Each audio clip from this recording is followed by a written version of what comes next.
So guys, kung interested kayo hanggang ngayong February na lang yun, pwede pa kayong humabol no, para sa ating 2026 overall written forecast for your zodiac sign. Parang roadmap mo na yun or advanced script mo no, for the entire year of 2026 for your zodiac sign. So that's for 1-5 consisting of general messages, love messages, career / business messages, money messages, angel numbers for your extra guidance, and significant events to remember. Mag-message lamang sa thehypersisterrookie@gmail.com ng inyong zodiac sign if you want to avail that. No? Yes, hanggang ngayong February na lang yun mga babes. No? So, let us see what do we have here for ya. Just take only what resonate. You want that kind of love na hindi natitinag, hindi nababarag, hindi nawawasak. Sinong hindi? Diba? Everybody wants that kind of love. Everybody wish for that kind of love. That kind of love na more than passion, more than hit, but something that's stable and permanent. Something that can stand the test of time. Yan. So let us see. How is this related in your situation right now? Just take only what resonates here for you guys.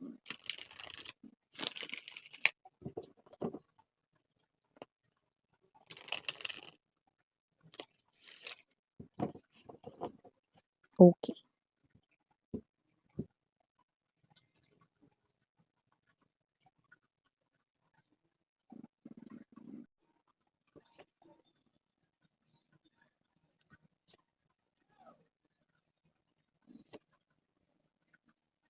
Oh, it looks like, no, my cards right in here are trying to tell something about the person you're destined with. Okay? So, are you with me? So, meron dito ang energy, no, na sinasabi ni universe, no, yung parang detalye or importanteng information about your destined partner. So, whether you're single right now, no, or not, okay, I do pick up that this is a message, no, straight up tungkol or para sa yung person dito. We have here another major arcanas. Look at that. Lover strength release, okay? 10 of water energy. Okay. Renewal center of the reading. Okay, by the way, yung renewal ay ang judgment energy. King of air, okay. Yeah, this is your person. Lahat gender, by lalaki LGBT, lahat ay welcome. 4 of water, 5 of fire. Bottom of the deck, 3 of air. 5 of earth, okay. We have the dreamer, bottom of the deck. So whoever I'm picking up today, it looks like, yeah, this is your person right in here. Your destined person right in here. No, actually, this is not a delay. Hindi talaga as in delayed dito, lalo na kung single ka at iniintay mo yung destined partner here for you. But I do pick up no, na yung destined partner mo ay meron pang kakonect na iba at lumalabas yon bilang kanyang karmic partner. So whether you knew your destined person or not yet, okay, ang taong nakatadhana for you ay kasalukuyan pang naka-connect sa kanyang karmic partner. When we say karmic partner, meron dito no na contract no na kailangan na tapusin, okay? Yun ay parang napagkasunduan na kontrata no ng kanilang souls way back sa kanilang past lives no, and karmic partnerships no ay not really meant na maging successful. Always remember that.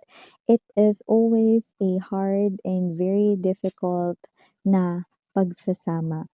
So definitely itong tao na to nakakonek niya ngayon bago ka niya rito 'no makilala or matagpuan, okey, ay ka-connect niya muna itong person na ito na kanyang ka-karmic. Once na matapos ang napagkasunduan, ano man yung nilalaman ng, karmic contract na yun, ano ba yun Miss yan 'no, parang kasing yun yung, karmic debt na kailangang bayaran, okey? At hindi puwedeng takasan kasi magre-resurface lang ito ng magre-resurface 'no kapag na-reborn ang person na tumatakas from that contract, okey? So, in other words, hindi niya talaga ka-meant to be yung ka-connect niya ngayon kung nasaan man siyang lupalop ng earth, okey, yung destined person mo. Ibig sabihin 'no, kaya wala pa ang destined person mo sa life mo right now, whether kilala mo na yung destined person mo or ikaw ito na hindi ko alam is yan, hindi ko alam itsura nun, hindi ko alam yung ano, yeah, because your person, the one destined for you, is kasalukuyan 'no, na nasa ang parte ng mundo, asan man siya, meron siyang ka-in relationship at yun ang kanyang ka-karmic, yan. So, bago pa natin pag-usapan ito more, let me just make bati everyone first. Hi and hello there everyone. My name is Yan. Welcome new subscribers. Returning Eastern buyers. Thank you sa inyong walang sawang love and support for me. Puyaters. Yan o. At yun nga sa mga hindi pa nakakaalam, may main channel tayo, ang The High Priestess. Ang link niyan down below sa ating description box. So, if interested, just click that link para mapunta kayo doon in araw-araw ay nag-upload tayo ng collective readings for all signs there. At para sa mga gustong humabol ng 2026 written forecast, overall forecast for your zodiac sign, no? That's for 1-5 consisting of general messages, love messages, career/business messages, money messages, angel numbers for extra guidance, and significant events to remember, no? Mag-message lamang sa The High Priestess Tarot or at gmail.com ng inyong zodiac sign. At yun nga mga babes, wala tayong gender dito, so bahay lalaki, LGBT, lahat ay welcome. Pwede rin pong i-switch yung mga roles dahil possible magkapalit dahil general reading ito. And at the end of the day, lahat ay may free will na free mong gamitin anytime, anywhere. At syempre, timeless tayo dito, pwede nangyari na, sa iba nangyayari na ngayon, sa iba mangyayari pa lamang. Kaya naman, just take only what resonates. But here, nakita ko no, that with this energy, Knight of Earth energy and the Lovers, nakita ko no, na kung sino man 'tong energy na 'to, lumalabas rito, sweetheart 'no, na itong tao na 'to ay puwedeng kay tagal mong hinintay or hinihintay mo 'no, when it comes to love. At kung sino rin 'tong energy na 'to 'no, maaaring you're still clueless or wondering 'no, if there is really someone meant for you. Yes, there is 'no, kaya nga lang, okey, meron pa siyang ka-connect ngayon, okey? Kagaya ng binanggit ko kanina, puwedeng kilala niyo na kung sino ito, like puwedeng nagka-meet na rin kayo or nakilala niyo na siya, merong mga energies rin na hindi pa, okey? So, just take only what resonates 'no? Pero kung sino man yung ka-connect nitong person na ito, nasaan man siyang lupalop ng earth, ka-karmic niya lang yun. So, kailangan na tapusin niya yun 'no, yung kanilang contract 'no. Yeah, hindi nila alam yun, yung contract na yun 'no, okey, pero pagdadaanan nila yung dalawa, okey? At kagaya ng binanggit ko, it is always meant na maging mahirap or difficult for them 'no. So, nakikita ko dito na hindi niyo kailangang tulungan ng person ninyo 'no, dahil, siya lamang ang kailangan na mag-end ng contract nila, okey, ng karmic contract nila 'no. Kaya niya 'yan 'no, carry niya 'yan mga babes 'no, okey. So, if you want to help your person 'no, na magawa niya 'yan ng maayos kasi kahit siya mahihirapan din diyan with the strength card energy pero makakayanan niya 'yan 'no. You need to pray for that person's fast recovery emotionally 'no, and entire well-being niya para maging, prepared na siya 'no, para sa kaniyang new chapter of your life so that makabalik na siya sa'yo, sa taong nararapat na kapiling niya at ikaw yon. Whether you are someone 'no, na stranger pa lang sa kanya ngayon or whether you are someone that this person already new. So, kung sino man 'tong energy na 'to, I do pick up that this is really your person because I'm seeing, no, that this person right in here ay carrying this kind of uh, energy, no, na meron kayo ritong as in parang legendary history, no? Strong past lives connection, no? So, itong person na 'to, no, ay may kailangan lamang na pagdaanan dito, no, na mahirap bago kayo muling magtagpo, no, sa inyong landas, no? Four of Water energy, Five of Fire right in here, nakikita natin dito, no, that this is you. All you need to do is to wait. You do not need to search for this person right in here because he or she will come to you. Okay? So I do pick up that when the time is ripe, you will definitely meet this person right in here without obstacles, without tests, without challenges. Okay? Pag natapos niya yon at kaya niyang matapos yon dahil ini-embodies niya ang energy ng King of Air, this person is very determined to get out or escape from whatever darkness he or she will face dito sa karmic partnership. Okay? So, maaring karamihan sa kanila ay dumadaan sa total heartbreak ngayon because maybe yung partner nila ngayon ay binitrayed sila at some sort or any way, shape possible. So, kung sino man yun, pwedeng pinagtaksilan sila ng partner nila, pwedeng ginawa ng hindi maganda involving pera, or it could be anything specific right in here.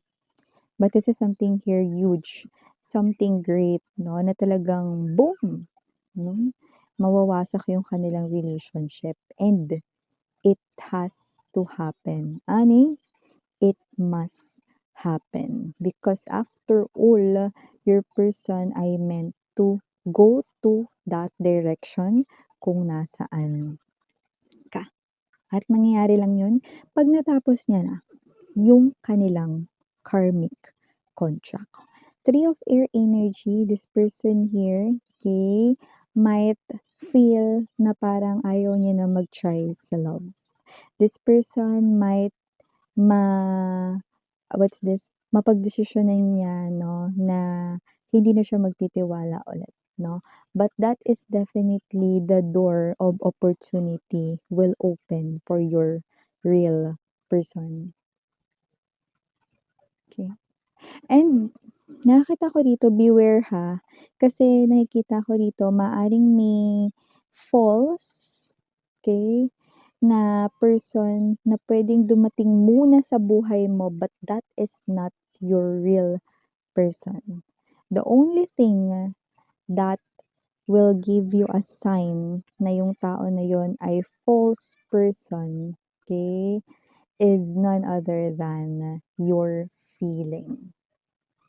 Okay, that there's this kind of pull na parang hinahata ka palayo dun sa tao na yun. Okay? So, every time na parang nabubulagan ka, maybe because of the words that that person will tell you, maybe how sweet it is, or maybe how fragrant, no, yung kanya rito, no, na energy towards you, but it feels na parang para sa'yo, there's something wrong in it, or whatever, then, yun na yun. Okay? So, be mindful or be aware of your feeling, no? Kasi meron ditong darating muna at posibleng maisip mo na siya ang iyong person, pero hindi siya ang tunay na person mo because that is a false person appearing right before you meet your real person. Okay? The dreamer, your real person will come to you. No matter what happen, okay, stay positive, no, when it comes to love, and wag kayong kukuha ng kahit na ano na less than what you deserve. You do not need to adjust just because the other person, no, ay magbe-benefit more. No. Okay? Yun ay isa rin sa pinakamalaking sign na ng false person. Okay? So yeah, for the initials na tayo, we have capital letter R, capital letter A, capital letter E, and capital letter G. We also have other letters but not might be capital. We have I, K, I don't know if that's O or zero. Just take only what's resonate dito para sa'yo, guys. We also have here P, T, D, and last but not the least, we have the letter Victory V. So yeah, again, name your Yana on me. Sarang hayo, love and light. Annyeong.